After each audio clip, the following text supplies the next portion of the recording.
It is a bizarre 911 call.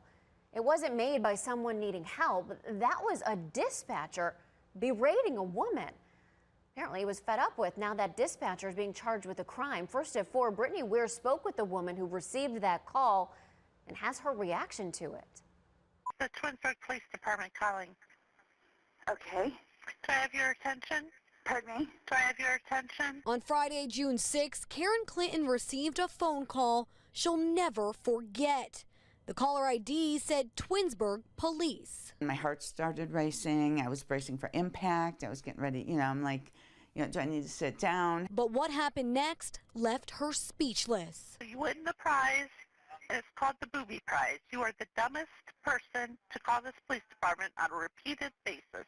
I was to my knees. That caller, who was later identified as 911 dispatcher Loretta Nash, continued by going into detail about the amount of times that she says Karen called first responders in the last 15 years. Since 2010, you've made 183 phone calls, and since in the last 5 years, we have conducted 954 traffic details on your street.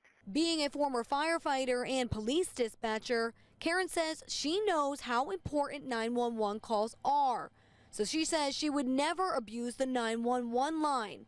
When she did call first responders, Karen claims it was never to the emergency line. The call was to humiliate me by leading that I would make frivolous calls to 911, and that's absolutely not true. Karen says the Twinsburg police chief did call her that night and apologize for Loretta's call. That's when Karen decided to file a formal complaint against Loretta and eventually criminal charges. She came into my home via telecommunications, and she terrorized me in my own home. I want her charged. And Nash was. She was charged with telecommunications harassment and another crime. She pleaded not guilty to both charges. We reached out to the city and they told us that Loretta no longer works for the Twinsburg Police Department. However, the mayor did issue a statement saying, "We take these matters very serious and will continue to do so if something this unfortunate happens again." I still can't get my head around why she targeted me.